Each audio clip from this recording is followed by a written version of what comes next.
So I'm here at Olson's greenhouse in Salem, Utah, and I've got Bryan here with me. Hey, Connor. So thanks for having me. Yeah. And so he just kind of wanted to show me around his greenhouse. And this is a beautiful place. He's got acres and acres of greenhouse here. How many acres would you say you have? So in Utah, we've got about 40 acres. So 40 acres of covered greenhouse. And then outdoor growing too, on top of it. Perennials and stuff like that. Right. Ground covers and perennials. So I love being in a place like this because seeing all the color is just something I love to see, and I love the color and the annuals in the landscape. The grass is awesome, but having that color makes so much difference for an awesome looking lawn, and then vice versa. An awesome looking lawn makes the flowers look better and better. Agreed, totally. So we'll go out and see some of the different things in the greenhouse here. What do you say? Yeah, you're welcome to it. We'd love to show you around. It's pretty awesome this time of year too. This is the week before Mother's Day. We're at capacity. Tons of this color just everywhere. Our baskets are on a boomerang system, it's called, and it's really just a way to irrigate them and water them. It's like a big ski lift. So they go around on all these hangers move, and they run past the watering nozzle right here and get watered right when they pass by. He says it takes a few hours to do the full rotation and to water a whole line of these baskets here. How many baskets would you say are on this line? There's probably a few hundred. A few hundred. They've got this thing on rails here, and they've got this wet boom here, and they're using the T-Jet little nozzles here. I'm sure they buy hundreds and thousands of the nozzles. These are the same nozzles that I'm using on my little boom sprayer that I made last year. And so it's really awesome just to see like a commercial operation of this magnitude here close to me. So there's just hundreds and hundreds and thousands of plants, hanging baskets. Such a beautiful place to be. I love being in a greenhouse like this. It's a major operation. Everything you see right here is 1 acre. Wall to wall, 336 feet by 126 feet this way. Just under an acre. Normally New Guinean patiens are a shade plant and they need full shade. This is a variety called sun patiens. It was just bred in the last 7 or 8 years. Sun patiens have been bred to take full sun, and even our bright Utah sun they take really well, but they also work in the shade too. So this is super bright color for full shade. So that's Monarda bee balm. This gets a big bloom that attracts butterflies and bees. And this is a liner. And the difference between a plug and a liner is a plug starts from seed, a liner starts from cuttings. So this being a liner, it started from a cutting. Cutting was probably taken from a mother plant in Costa Rica or Guatemala, shipped up to us overnight. We stuck it with rooting hormone probably, stuck it into this cell. Oh, so you get these as cuttings? Unrooted cuttings, unrooted. Oh. And then we put the roots on them. So we'll stick them in that cell. It's kind of got a paper, the roots have grown around it now, but it's kind of got a paper biodegradable shell, right, with peat moss and soil mixture, potting soil mixture in the middle.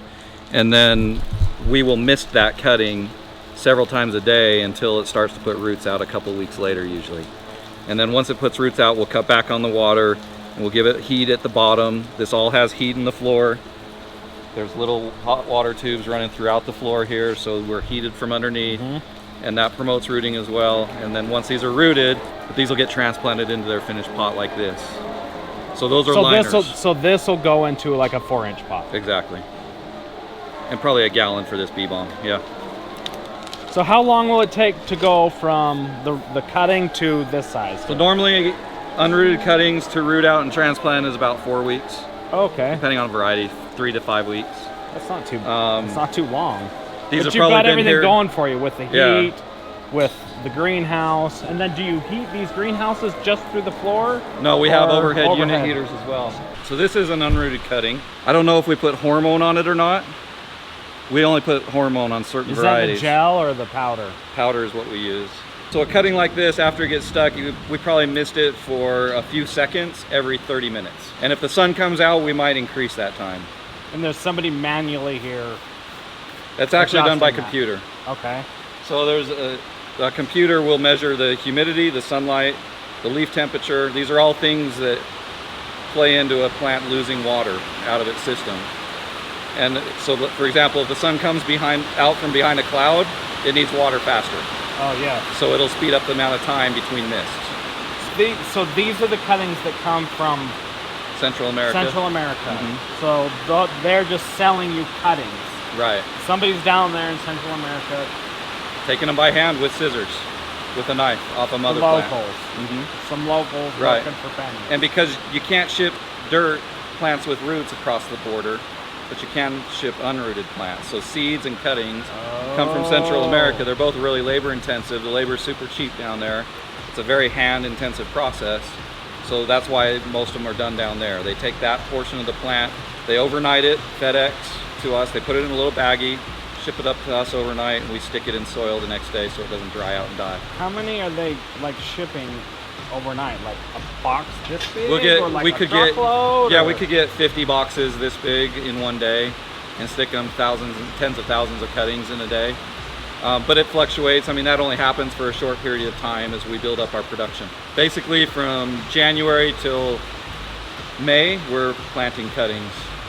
And right now, some of these are summer crops, some of them are fall crops. And then here in June, we'll start planting our poinsettia crop cuttings for Christmas. So this is called a 105 tray, 105 cells in it. Drainage at the bottom, obviously. But we put an Ellie pot in this, and this is the machine that makes it. So it's basically paper wrapped around and sealed with potting mix. No soil. This is peat moss, perlite, a little bit of bark, things like that, wrapped around so it all stays tight. It gets popped in these cells, and that's where we stick our unrooted cuttings until they root out. And then the thing this does is they'll root through the paper and it will slowly biodegrade. But once a root sees air, it air prunes. It sends out a bunch of feeder roots, and that's great for transplant shock. It helps promote healthier growth. So you want roots to air prune. That's huge for roots in any type of plant, whether it's trees, shrubs, bedding plants, grass, whatever you're talking about. The more feeder roots you get, the better. And when a root sees air, it's a signal that I can't go that way. I got to spread out and expand somewhere else. And that's what air pruning is. So it comes to the surface and it says I'm not supposed to be above the surface. And exactly. And the surface can be on the side. It can be wherever it sees light and it sees air. It realizes that air is there. It's mainly light. All the soil fills up into here and gets forced down into this tube. The soil travels down the tube. The paper starts on a roll. Oh, that's what I was wondering. Just a flat piece of paper right here, and the two come together right here. So somewhere in here, the soil's injected into the tube, and then this is a heat sealer, or here's the injector, here's the heat sealer. This seals the glue around the edge of the paper and makes it into the tube. And then it feeds down into this cutter. This is the chopper. The chopper cuts them into the individual sizes, and then we manually fill them. We don't have a robot yet. That's our next purchase. We'll get a robot that puts these into the trays automatically. Robot will do that. It will, yeah. Okay, so here's a whole pallet of them stacked up. Here's actually the 50 cell size. Okay. Compared to this 105 cell size. So you can see the two differences there. But we stack a whole pallet of these trays up, and then we'll feed them on this feeder belt into the line. We'll feed the tray on here. It'll get watered, and then it comes through here to this dibbler. Okay. This dibbler has a pin for each cell. And it just pushes the hole into the peat moss. So the trays will come up here pre-dibbled onto the top. Somebody will grab it and set it onto one of these tables, and they'll work right here, sticking cuttings. They'll have a baggie of cuttings. They'll put their tray here. It's all lean flow process. So we have different, if you're into lean flow, we use that type of methodology on how we stick the cuttings and put them onto the conveyor belt. But they'll stick the cuttings into the tray, fill it up with one variety, make sure it's all tagged so we keep track of what varieties and colors we're growing. Once they're done with the tray, they stick it on the bottom conveyor belt. It goes out to the end, gets watered again, and then we load it onto racks and move it out to the greenhouses to get misted and rooted over the next few weeks. These are all automatic transplanters. We feed plug trays, so seedlings usually, something from seed. In a plug tray, we'll feed into this system right here, and this will actually take 3 plug trays wide. And these grippers, these fingers they're called, each one is designed to pick up a seedling. So it comes into the plug tray, picks up a seedling, goes back out, and then all these will spread out to the finished spacing that they're transplanting into. And they'll dip down into the finished tray, or flat, and push the seedlings into the soil. So it's doing all the transplanting by robot.